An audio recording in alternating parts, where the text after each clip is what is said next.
Dream board statistics में आप सबका हार्दिक स्वागत है। आज हम लोग देखने वाले हैं how to write a paragraph. IAS के क्वेश्चन पेपर में या किसी भी और अदर कॉम्पिटिटिव एग्जाम्स के क्वेश्चन पेपर में हमें कहा जाता है कि write a paragraph of 200 words.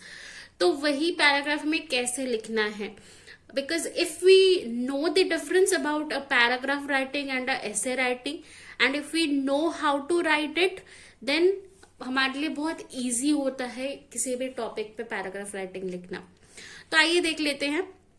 Firstly, what is paragraph? Paragraph are medium sized units of writing, longer than sentences but shorter than sections, chapters or entire works. Now paragraph एक 200 से 300 word का एक सेक्शन होता है जहां पे हम किसी भी टॉपिक को एक्सप्लेन करते हैं। अब ये पैराग्राफ ज्यादा बड़ा नहीं होता। अगर हम चैप्टर्स की बात करें तो एक चैप्टर में 3-4 पेजेस होते हैं।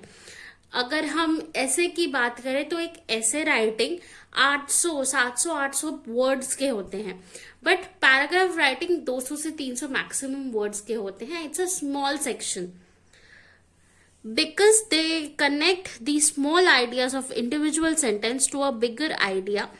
Paragraph structure is essential to any writing for organization, flow and comprehensions. Now paragraph writing में हमारा मोटिव क्या रहता है? स्मॉल आइडियाज को हम एक साथ करके हम एक बिगर आइडिया, बिगर अप्रोच को लिखते हैं। स्मॉल आइडियाज, स्मॉल सेक्शंस, कोई भी एक अगर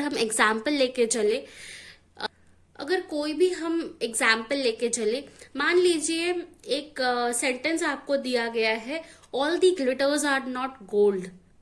आपको इसके ऊपर पैराग्राफ लिखना है। तो हम पहले इस टॉपिक को समझेंगे, स्मॉल आइडियाज लेंगे इस टॉपिक से, देन उसके बाद हम एक 200 से 300 वर्ड का पैराग्राफ लिखेंगे। Now what are the parts of paragraph? First, topic sentence, then development and support, then conclusion. Topic sentence में क्या आता है? Topic sentence is also known as paragraph leaders, introduce the main idea that the paragraph is about. तो topic sentence में हमें क्या लिखते हैं हम लोग? टॉपिक सेंटेंस में जो भी हमें टॉपिक दिया जाता है उसके ऊपर हम एक मेन ब्रॉड लाइन आइडिया लिखते हैं। जैसे मान लीजिए जो हम टॉपिक के बारे में बात कर रहे थे कि all the glitters are not gold, तो इसके ऊपर हम एक ब्रॉड लाइन लिखेंगे। इसका मतलब क्या है? इसका मतलब यही है कि बाहर से जो भी दिखता है ऑल दी ग्लिटर्स, अंदर से वो गोल्ड हो या ना हो, that is a deceptive thing. They shouldn't reveal too much on their own, but rather prepare the reader for the rest of the paragraph by stating what topic will be discussed.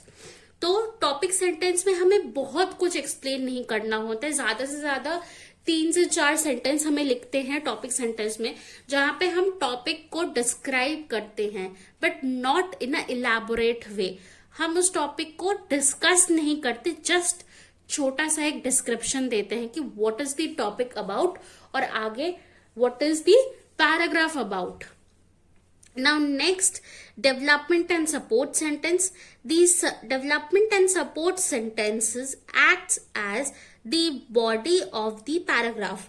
तो topic sentence हमारा क्या हुआ? Introduction part हुआ paragraph. और development and support sentence क्या हुआ? हमारा body part हुआ पैराग्राफ का। Development sentence elaborate and explain the idea with details too specific for the topic sentence, while support sentence provide evidence, opinions or other statement that back up or confirm paragraph main idea.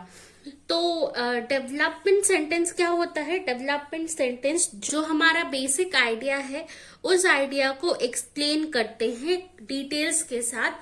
Specific details जैसे कुछ भी हो सकता है, statistical details हो सकता है, geographical details हो सकते हैं, कोई भी डिटेल्स के साथ हम एक्सप्लेन करते हैं।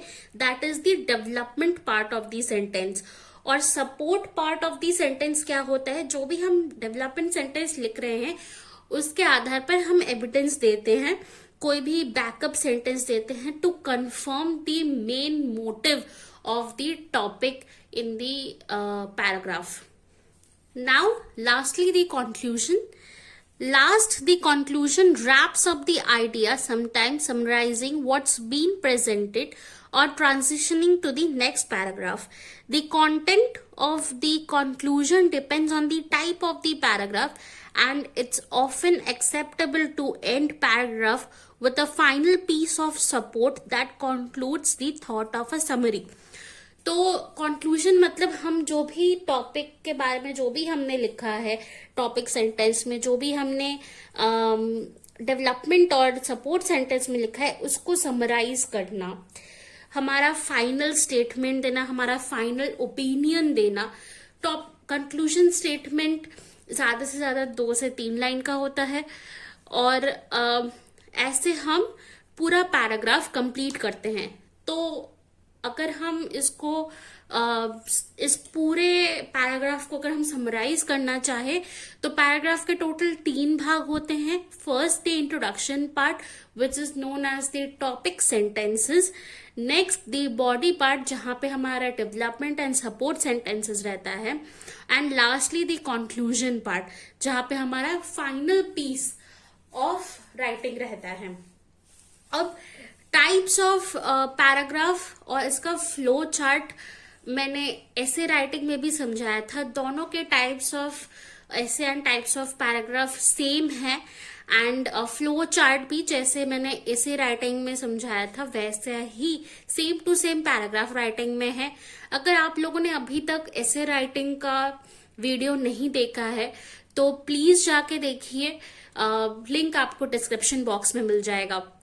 आशा है आप सबको पैराग्राफ राइटिंग लिखना समझ आया है. कोई भी डाउट है, कोई भी क्वेरी है, please feel free to comment down below. And also for more such videos don't forget to subscribe our channel, hit the bell icon ताकि आपको नोटिफिकेशंस मिलती रहे. Thank you for watching.